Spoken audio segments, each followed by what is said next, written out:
আসসালামু আলাইকুম দর্শক, সংবাদ বিশ্লেষণে আপনাদেরকে আবার স্বাগতম জানাচ্ছি। দর্শক, মাঝে মধ্যে দেখবেন গ্রামগঞ্জে বিশেষ করে এক শ্রেণীর মহিলা দেখতে পাবেন, তারা প্রতিবেশীর সাথে গ্যাঞ্জাম করতে না পারলে ভালো লাগে না, তাদের কাজেই গ্যাঞ্জাম করা। গলায় একটু খুঁতখুঁতানি বেশি থাকে, তাদের চুলকানির মাত্রা বেশি থাকে। এই কারণে মনে করেন গ্যাঞ্জাম করতে না পারলে তাদের ঘুমও আসে না। এই আবার দেখবেন যে আপনি কি বলছেন না বলছেন, ঘরের মধ্যে কি কথা বলতেছেন সেটা এসে আড়ি পাতবে। আড়ি পেতে তারপরে সেটা হয়তো কারো না কারোর সাথে লাগাই দিবে, হয়তো নিজে গ্যাঞ্জাম করবে। তো বলছিলাম প্রতিবেশী রাষ্ট্র ইন্ডিয়ার কথা। দেখেন বাংলাদেশের অভ্যন্তরে কি ঘটে না ঘটে তারা কিন্তু আড়ি পাতে, কি হয় না হয় সেগুলো নিয়ে বড় বড় লম্বা লম্বা কথা বলে এবং উল্টা পাল্টা তথ্য ছড়িয়ে একটা বিভ্রান্তিকর পরিস্থিতির মধ্যে ফেলে দেয়। এবং ইন্ডিয়ার কতগুলো নিউজ আছে, কোনো অথেন্টিক তারপরে তথ্য উপাত্ত যাচাই বাছাই না করে তারা সংবাদ প্রকাশ প্রকাশ করে থাকে। এভাবে দেখেন, কেন বলছি এই কথাগুলো, রাজধানীর খিলক্ষেতে অস্থায়ীভাবে পূজা মণ্ডপ তৈরি করেছিল গত বছর। আর এটি না সরানোর কারণে কিন্তু বাংলাদেশ সরকার এটি সরিয়ে নেওয়ার ব্যবস্থা করেছে। এটা ছিল রেলওয়ের জায়গা। প্রতি বছরই কিন্তু যখন হিন্দুদের পূজা হয়, যেমন দুর্গা পূজাগুলিতে, তখন রাস্তার পাশে অস্থায়ীভাবে বা বিভিন্ন যেই জায়গা পরিত্যক্ত জায়গাগুলিতে অস্থায়ীভাবে এই মন্দির বা মণ্ডপগুলো তৈরি করে থাকে, সেগুলো আবার পূজা শেষে সরিয়ে নেয়। তো ওইটা বেলা কি হয়েছে যে ওইটা সরিয়ে নেয় নাই, যার ফলে বাংলাদেশ সরকার ওইটা সরিয়ে নেওয়ার ব্যবস্থা করতেছে। আর সেটা নিয়েই ইন্ডিয়ার বিভিন্ন পত্রপত্রিকা এবং টেলিভিশন গুলো ফলাও করে নিউজ করতেছে যে বাংলাদেশে হিন্দুরা থাকতে পারছে না, বাংলাদেশে হিন্দুদের পূজা মণ্ডপ ভেঙে ফেলা হচ্ছে, মন্দির ভেঙে ঘুরিয়ে দেওয়া হচ্ছে, এটা মাঝে মধ্যেই হচ্ছে।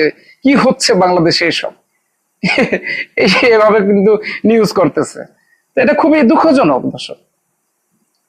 এটা নিয়ে আবার ইন্ডিয়ার যে পররাষ্ট্র মন্ত্রণালয় আবার বিবৃতি দিয়েছে। দেখেন, শোনেন দর্শক, কি হয়েছে ঘটনাটি। আসল ঘটনাটি কি, রাজধানীর খিলক্ষেত এলাকায় রেলের জমিতে অস্থায়ী মণ্ডপ সরিয়ে নেওয়ার বিষয়টি নিয়ে বিভিন্ন মাধ্যমে বিভ্রান্তি ছড়ানোর চেষ্টা লক্ষ্য করা যাচ্ছে।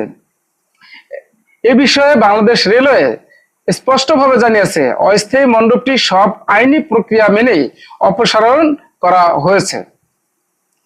এটি এই যে দেখবেন, আমাদের আমি যেখানে থাকি যে শাহিনবাগ এলাকায়, এই শাহিনবাগ এলাকায় প্রতি বছরই যখন অস্থায়ী ভাবে মণ্ডপ তৈরি করা হয় এই যে দুর্গাপূজাগুলিতে, তখন রাস্তার মাঝে মণ্ডপ তৈরি করে থাকেন। এতে যখন আবার পরিত্যক্ত জায়গাগুলিতেও করে থাকে, তো এরা কি করে যে যখন পূজাটা শেষ হয়ে যায় তখন কিন্তু আবার এটা সরিয়ে নেওয়া যায়। তো এই বেলা যেটা হয়েছে যে এখানে স্থায়ীভাবে এই মণ্ডপটা রাখা হয়েছে, তৈরি করা হয়েছে। তো এটা এখন সরকারি জমিতে আপনি অস্থায়ীভাবে এভাবে তো করতে পারেন না।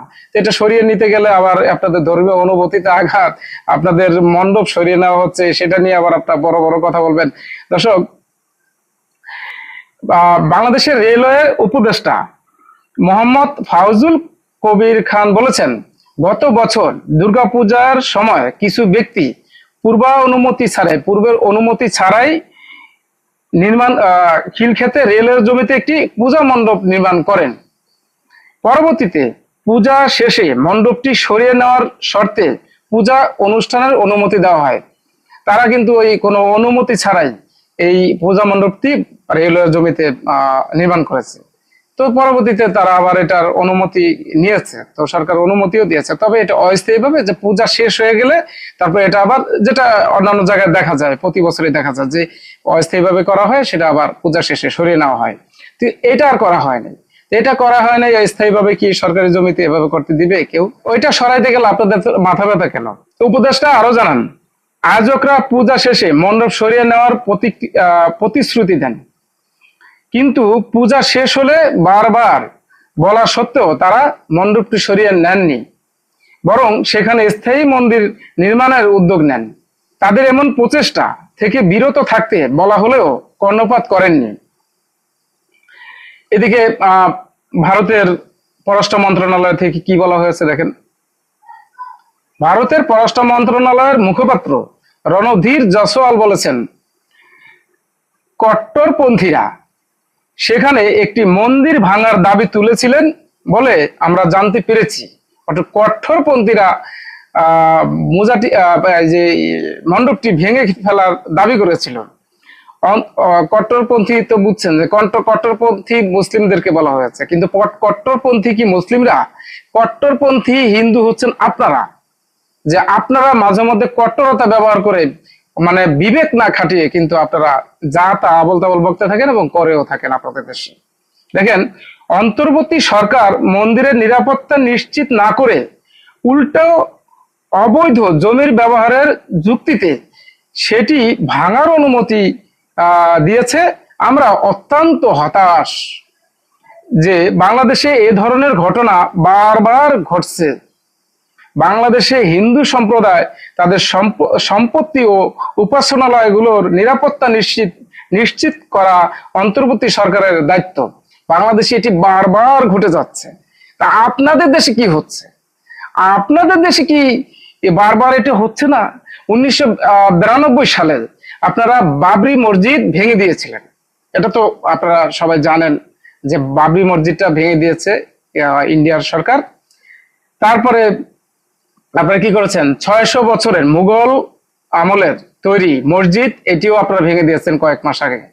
তারপরে এছাড়াও আরো অনেক টুকিটাকি অনেক ধরনের অনেক মসজিদ আপনারা এভাবে ভেঙে ঘুরিয়ে দিয়েছেন। তো কট্টরপন্থী কারা? কট্টরপন্থী কি বাংলাদেশের মুসলিমরা, নাকি আপনারা কট্টরপন্থী হিন্দু? আপনারা মুসলমানদের এই এই উপাসনালয় যেটা মসজিদ এগুলো ভেঙে দিচ্ছেন। তো এভাবে লম্বা লম্বা কথা বলা, বড় বড় কথা বলা আপনাদের মুখে তো সাজে না। আর আমাদের অভ্যন্তরীণ বিষয় আপনারা নাক গলান কেন? এত নাক গলান কেন? যখন আপনারা যখন মসজিদ ভাঙেন আমাদের, তখন আমাদের কি ধর্মীয় অনুভূতিতে আঘাত পড়ে না? তখন কি আমাদের কি খারাপ লাগে না?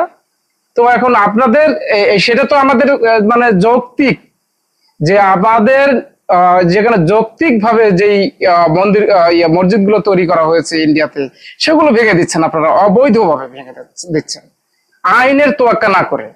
আর আমাদের দেশে যেটার কথা বলছেন, যে মণ্ডপের কথা বলছেন, এটা তো আপনারা অবৈধভাবে নির্মাণ করেছেন। সেটা ভাঙতে গেলে আপনাদের এত মাথা ব্যথা কেন? এই হলো আপনাদের বিবেক।